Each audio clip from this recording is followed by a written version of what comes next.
Welcome. I'm Bernice Ross, the CEO and President of Brokerage Up from realestatecoach.com, and I'm delighted to have my good friend Michael Lissick with us today. He's an entrepreneur who's been on Wall Street. He is one of the most creative people I know in the industry, and he has a terrific session for us today called The Do's and Don'ts Post-Lockdown. So we're going to be hearing some best practices and some real doozies and mistakes that agents are making today. Michael, before we kind of start on the topics for today, tell us just a little bit about your background. How did you get into real estate? So when I left Wall Street, I ended up moving to Florida, became outraged at the fee that I paid my realtor. And then, like almost everybody else that moves to Florida, I chose to become a real estate agent. Now, in Naples, where I moved, there were 200,000 people and 10,000 agents. If you didn't carve out a niche, you were going to be in deep trouble. I realized my niche was internet marketing. So I started heavily doing that. I was one of the few people in Naples that was doing that. I ended up creating a company that helped other people do that. And then my father passed about 6 years ago, so I had to leave Florida and moved up to Boston to take care of my mother. And so I'm selling real estate in Boston, still doing the internet stuff. And I'm our firm's managing broker for the Oregon and Washington offices. So my two main markets where I sell are Boston and Portland, Oregon, but I supervise the people in Seattle. And I still have a Florida license, and I have a California license, and I still do internet stuff. So you've got licenses in multiple states and you're doing business in multiple states. And that's one of the things I was excited about because you really do have a national perspective from doing business nationally. So let's talk about one of the don'ts. And we're seeing a lot of people that are using MSS text messaging, kind of, blasting out. What do you see as that, what's wrong with what they're doing and what's the risk? Okay, so let me give you one that I got today. While I was driving in my car very politely is the thing that where it reads you if they send you an SMS message, it reads it to you. And the message was, hope in this pandemic times you're doing well. Remember, as you have real estate needs, I and my team are here for you. We care. What's wrong? What's wrong about that? There's so much I can think of. The only thing that was right about that was we care. But the first thing that was wrong was if you're going to send out a text message, it needs to be personal. Sending out a mass text message is an invitation to be sued. So I could get sued over that. And tell me more about that. Well, let's assume that you're on the do not call list. Which I am. Okay, so unless the person sending you this message can prove that they have a prior business relationship with you and that you have given them permission to send you a commercial message, the burden of proof is on you to show that this text was okay. Now, when you make a phone call and you don't reach the person, they may not like the fact that there's no message on their phone, or et cetera, but okay, that's hard to prove that it was commercial. You just sent a text. And 80% of the context of the text was real estate. It's commercial. And if that person was on the do not call list, you're staring at an easy $500 fine. And all they have to do is wander into small claims court. Now, could they file a complaint with the FCC or, the do not call list, is there another place that they could file that where they could get fined, that party might be fined as well? Yes, but the easiest thing to do is that the texting law actually allows you to go in every state into small claims court and get the $500. Wow. So any state in the United States, you can go to small claims court to get, wow. So all I'm picturing is this realtor who's starting out, who decides to send this mass message, and she has made a small mistake because the list that she sent it to is she bought a list of the divorce attorneys in town. Now, in general, they might be good referral sources. But you don't ever want to text anything to an attorney. But you cultivate those sources. You don't text to them. Oh my, never text an attorney unless you've got a business reason that you can show. Oh my goodness. It's an invitation for them to just send you an invoice. Mm-hmm. Which I'm not surprised many of them would do. So the best practice here is if you're going to text, make it personal. And secondly, if you're going to, if you are going to do a mass text, that it had very well better be scrubbed against the do not call list. Oh, absolutely. And I still would say never send a mass text unless you have an awfully good reason. So if you are managing the 4th of July parade and you are sending a note to all the parade marshals, that's a perfectly fine mass text. Mm-hmm. If you're managing the PTA and you're changing which end of the parking lot people drive in to pick up their kids, that's a great mass text. I'm available to help you with your real estate needs is a horrible mass text. Well, so that's mistake number one. Now, many of you have probably heard of and used the Ford model for connection, which is family, occupation, recreation, and dreams. That's a way to connect through a conversation.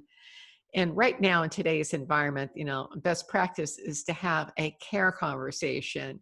And what do you mean by that when you say a care conversation, Michael? Pick up the phone or write an email that says, we're all going through times. How are you holding up? What are you doing to hold up? If you're locked up in the house, how have you been coping? How have you been dealing with the kids or the parents or whomever? But keep the conversation about them, how they're coping, indicate that you actually care about them as people. Do not discuss real estate in this conversation. That moves it from a conversation that is one of care to one that is about business. You can always do the business later. And I'm going to give you a simple little clue here. The word respect has 2 syllables, re and spect. Spect means to view, and re means again. So when you're dealing with people with respect, you're saying you're going to view them again and again and again. This is not the only call you're ever going to have with these people. If you care about them, indicate you care. There's plenty of time to do real estate in the next call. Well, what I loved when we were preparing for today's show is you had an excellent way to do this. Could you say more about that? Well, sure. I call people, I ask how they're doing, find out, etc. And then a day or 2 later, I send them an email. And it's a short email. And it basically says, thanks for chatting. Glad to hear you're holding up. Or if they said they had a problem, asking if there's something that I can do to help. And then you just say, in these times, the market is shifted. If this should be of interest, I'm available to talk to you about it. And you don't really say much more than that. If they've got a real estate interest, they'll pick up on it. If they don't, you're still coming from a place of care and you haven't pushed it at them. I love this. And the way that you described it a little bit earlier is the pandemic is causing changes in the real estate market. If you'd like to discuss how it's changed, you're invited to contact me. I thought that was just, it's that you spelled it out. Things have changed due to COVID-19. If you've got some real estate needs that I can be of help with, all those, any kind of combination of that. But I love this approach of using it as your call to action in your signature line. Correct. Not in part of the message, in the signature. Yeah. So I'm going to have, it's great talking to you. I'm glad to hear you. And then my signature line will have that. And that's the thing I thought was so brilliant, because you can put that in all of your signature lines. And it's a great invitation for them to follow up with you. And you're not pushing, which is, again, if you're dealing with them with respect, there's no need to push. Now, the next one that I really liked was your approach to getting listings from Airbnb. And this is, there's a lot of stuff kind of kicking around out there about how to do that. But I really liked your approach to this, because I thought it's so spot on, and it uses what I call a turn up the pain close. And you'll see why. So Michael, could you elaborate on that, please? Okay. So as I'm sure people are aware, there are many people who made the mistake of counting on Airbnb as being an always sure thing and said, this generates good income. I can borrow money and buy a house or buy a condo and rent it out on Airbnb, and it'll provide a healthy income stream for me. And until a few months ago, that actually seemed to work very well. Right now, that's not working so good. To the extent that this is not your one and only investment property, this could be causing a problem. The Wall Street Journal had an article about this, and they had some poor lady who went from generating a net $10,000 a month to being out $20,000 a month. she has a serious issue. So if you pick up from that, the question is, how do you find the people that own Airbnb properties so that you can send them a note that says the same thing? The market has changed. Would you like to chat? Now, the way you do it is as follows. Every Airbnb listing has a map. The map comes from Google, and the Google map contains latitude and longitude. The hard way is to go in and scrape one at a time. The easy way is to go into a website called Inside Airbnb, look for the data sets, and if your city happens to be one where they scrape all the time, you can download a once-a-month data set for free. That includes all the latitudes and longitudes of all the Airbnb listings. So now, when I have this latitude and longitude, what do I do with it next? I mean, now you need to stick it in what's called a reverse geocoder. Reverse geocoder. Okay, this sounds kind of above my pay grade. Geocoding is taking an address and turning it into latitude and longitude. So if you have the latitude and longitude and you do that in reverse, you will get the address. The best one, and it's extremely inexpensive, is actually operated by Texas A&M. Oh, okay. So you can go onto the TAMU site, and you can, if you just Google TAMU reverse geocoding. So that's Texas A&M reverse geocoding, okay. They will give you the first 2,500 lookups for free. Oh, really? Well, that's very good. All right, and after that, they're dirt cheap. And you put it in, and okay, it's a public university, so it's not instant. It might take 10 minutes. And at the end of 10 minutes, they give you back not only the street address, but the property tax ID number. So now you have, here's the street address of the Airbnb property. Here's the tax ID number. You now need to find a way of reaching these people. Again, a do and a don't. Don't use the phone number that's in the Airbnb listing. Because it may be on the do not call list. Well, no. Most of these people that have invested in Airbnb don't want to manage the property themselves. So that phone number goes to a property manager. The property manager is not interested in helping you help sell the property out from underneath them. That is not what they had in mind. So what you need to do is find a way to use the address to look up who the owner is and their email address. The best service that I use for that is something called Cole Realty Resource. Okay, Cole Realty. C-O-L-E, Cole. C-O-L-E, okay. They charge roughly $250 a quarter. They give you unlimited lookups. And you just take all the addresses, feed them in, and it will come back with as many names and email addresses as they can pull out. Now, can I bulk load this? I don't have to enter them in one at a time, do I? You can enter them in 1,000 at a time. So I can just cut and paste them 1,000 at a time? Actually, they have a little formatted template that they want you to use and stick to it, because if you deviate from it, it doesn't work. But if you use their template, you can do 1,000 at a time, and it comes back, and it's nice and quick, and it works really well. And so what do I get from that, from Cole Realty Resource then? So now you started with the street address. So now you have the street address, you have the name, and you have the email, and you might even have a phone number. All right, so now we have a set of emails. Next, do and don't. Do, run all the emails that you get through an email verification program. Okay, and some resources for that are? The best one is called Million Verifier. Million Verifier, I haven't heard of that one.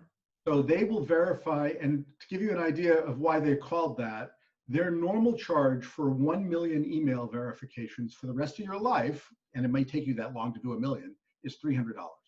Oh my goodness. 500,000, I believe, is $200.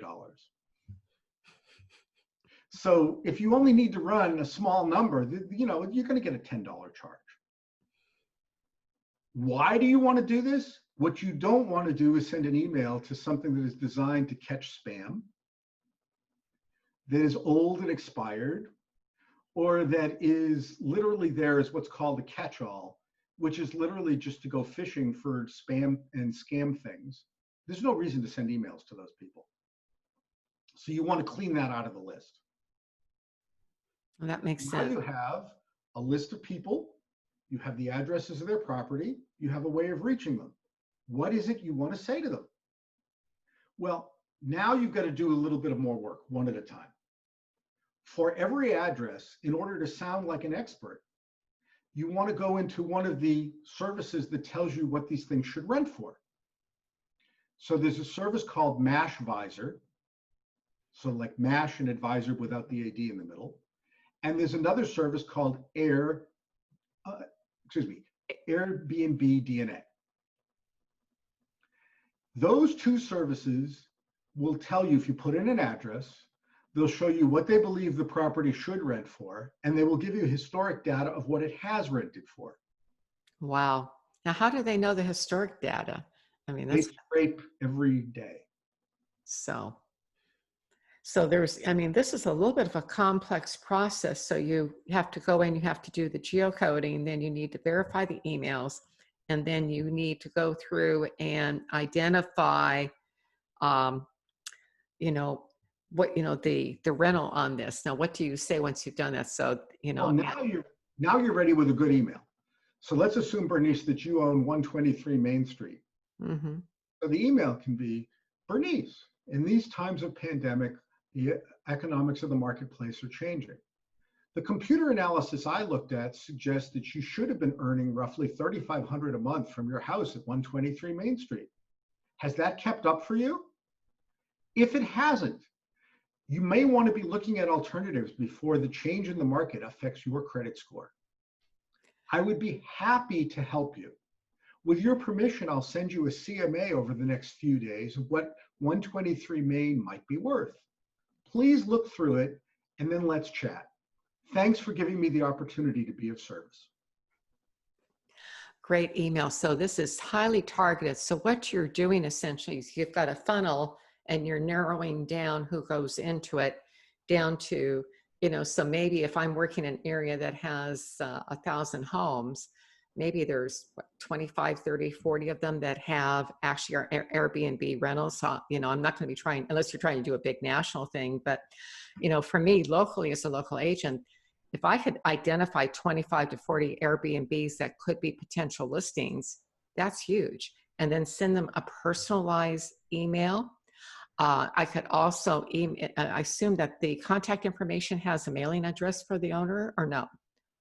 Well, if you want the mailing address, the next thing that you do is, if you have access to RPR or to Remine, look up the address in either RPR or Remine. It will not only give you the property owner's mailing address, but it'll tell you how they finance the property. So you know whether somebody paid cash or they went out and leveraged themselves. The people that They're in big trouble right now. Well, the people that paid cash are probably looking to switch from Airbnb rentals to long-term rentals. And if that's your thing, you can offer to help them with that. But if they're leveraged, they're going to need to sell. And you know that, but you don't have to tell them you know that. Let it slowly develop. Send them information that indicates you understand where they're coming from. Here's what's going on in their market. Here's what their home or investment property might be worth. And then hang back. As the pressure increases, and if you just gently keep sending them these home valuations every couple of weeks, they'll pick up the phone. Well, this is I love the strategy here and what you're doing now. You've got, you know, they have these services that predict who's going to sell, but this is the way that you can do it through your own back office. So how long did, you know, you sent out what, 5,000 of these to Portland, Oregon? You know, how long did it take you to go through and put your list together that you, for the people you want to contact? For Portland, the better part of a weekend. Okay, so this is something you could do as a project for your business. You did it with 5,000 over the weekend. Michael's just giving you the steps, and we'll have this written in the write-up on this so people can, you know, this is great stuff, Michael. Now you've got one more thing here. Bernice, I have to give them one caution. Yes. If the Airbnb is in an apartment building, if you cannot figure out what the apartment number is, do not send this out to everyone in that building. They will hate you. All right. So if 123 Main is a house, great. If 123 Main is a house that has two properties on it, still great. The owner probably lives in the front half or the back half, and the Airbnb is the other half. But if it's a 10-story apartment building, don't send it to the 50 people that live in the apartment building. Yeah, one of them is right, but the other 49 are going to be very upset. Well, the other thing you can do, you can see who the owner is and you can back into that. So that's how, you told them how to do that. Now you have one more suggestion here, which I thought was really brilliant. And this is essentially a lot of people are in trouble right now, and especially if they own their own business and they're looking for sources of money. And, sometimes they can't, they can't get a loan right now. The loan processors are so backed up, and it's just everything's a mess right now. So you have a different way that works really well. Could you say more about that? Sure. So, and I've got a couple of websites that show people this. So the East Coast one is called Suddenly Home Poor, and the West Coast one is called Suddenly House Poor. And there's two because people on the East Coast shouldn't advertise on the West Coast and vice versa. But the idea is actually a fairly simple one. If you own a house where you are struggling to make the payments, or you've actually asked for forbearance, and as of today, 5 million mortgages are in forbearance. Wow. Didn't realize. Which is roughly 8% of all of them. That's a big So number. 1 in 12 have asked for forbearance. Forbearance is great. You don't have to pay this month. Mm-hmm. But the piper comes due. And there are two problems. The first problem is you've got to figure out how to pay what was forbeared, either at the end or in a lump sum. And the second is there's a note that goes on your credit report. That note could cost you 100 points. Really? Because I thought the requirements is that the forbearance wouldn't have any impact on your credit report. It's not allowed to be reported as a negative event, but there's a note that the bank puts in the notations, in the discussion section. And it says that this mortgage is in forbearance, thereby giving a red flag to the next person who wants to lend to you that you've had an issue.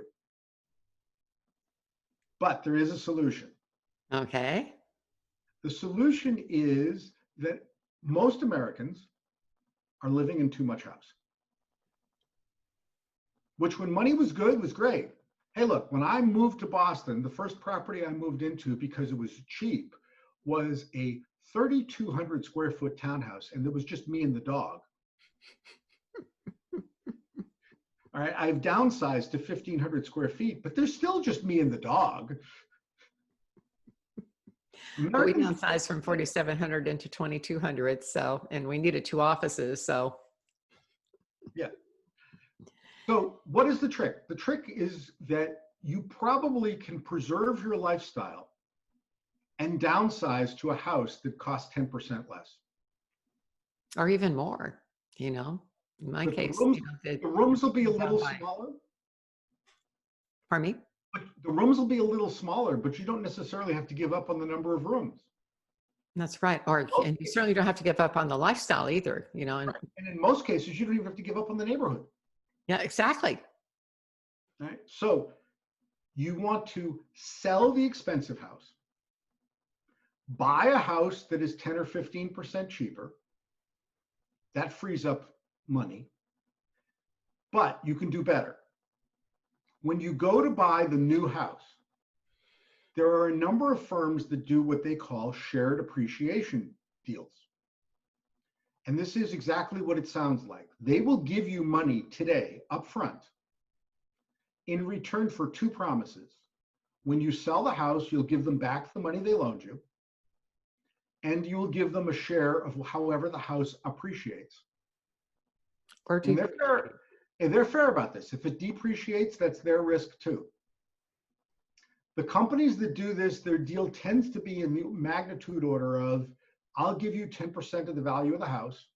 I want 1/3 of the future appreciation. You know, that when you first told me about that seemed like it was a little bit of a high number. But if I'm, you give me your reasoning because share this because I thought it was spot on. You know, Well, there's two parts. The first thing is they're charging you zero. So the cash carry cost is nothing. precisely refi, all these other things you pay a lot of additional fees. So this Not only talks, that, but when you refi, you pay interest every month. This is yes, this is a loan that has an interest rate of zero. There's a back end interest rate. It's a big balloon, but it's zero while it's going on.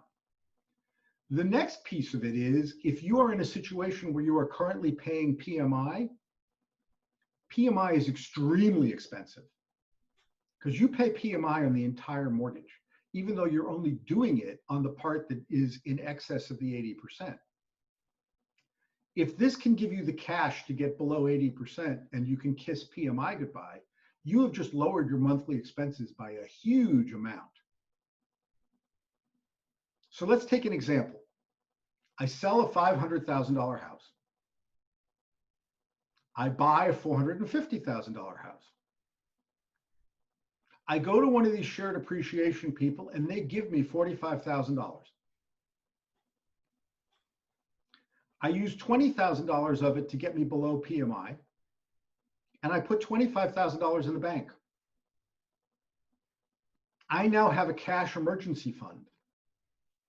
When wave 2 and 3 of the pandemic hits and I have my next problem, I actually have cash in the bank. And I did it without destroying my lifestyle and feeling like I have this huge weight on my shoulders from increased debt, because in reality, I reduced my debt. and they're essentially betting on the appreciation on the property. See, and you don't have to pay this until you sell. That's generally how that's set up, right? But let's take again, so that you bought a $450,000 house. Let's assume that you sell it in 7 or 8 years for $600,000. So there was $150,000 appreciation. These people gave you 45 and they want 1/3 of that appreciation. So when you go to sell the house, you give them the 45 back and 50,000 of the 150. You still keep 100. That 100 is 100 you weren't going to get your hands on if you had stayed in your old house. Then unable to make the payment, and the bank took the house away from you. Now, this is I mean, this model I think is brilliant for what's going on right now. Now, who are some of the companies that are doing this, and are they national? They are national. The ones that I have done business with is a company called Unison, not to be confused with Unison, the drug you take to sleep on an airplane. Point, simple as it sounds, and a company called HomeTap. And there are some others, but those are the three that I have dealt with. And again, in the general range is 10% of the price of the property in exchange for 1/3 of the future appreciation or depreciation. Limits on price range? Most of these folks will start $250,000 and up. Most of them will not go over $1.5 or $2 million. So this could put me into the luxury market then, huh? Yes. In Wow. fact, now, I will point out to you right now, US Bank, as of last week, went back to making jumbo loans. Okay. All right. Now, they won't do their program with only 10% down, but as long as you put 11% down or more, US Bank is still making jumbo loans up to $2 million. Wow. So if you did that and you combined it with this, there's your 10%. So you now only have to put in a couple percent of your own money. And you get down below 20% and you get above 20%, excuse me, in the down payment, no PMI. Right. This is just amazing. So, Michael, if people want to see what you're doing, they can go to suddenlyhousepoor.com or suddenlyhomepoor.com to get an idea about what you're doing in this area. But these are fantastic ideas. Do you have a final takeaway for our viewers today? We're in a time of stress and people are very worried about the pandemic and their families, etc. If you actually treat people with respect and care, they will remember that. Put real estate on the back shelf in your first few interactions with people. Fine, they know you're a realtor, it's in your signature line, but treat them as people. Treat them as members of your community. Treat them the way you would want to be treated. You will get it back in multiples. And don't do what I've seen too many realtors do, which is how are you coping? Remember, if you need real estate, I'm here for you. No one cares. They care about their family. Show them you care about their family too. Michael, what a great way to end. Thank you so much. What a great session this has been. We've been visiting with Michael Lissick, and you can check out his sites at suddenlyhousepour.com and suddenlyhomepour.com. And again, Michael, thank you for being with us today. This was a terrific session. Thank you, Bernice. You're always a wonderful pleasure.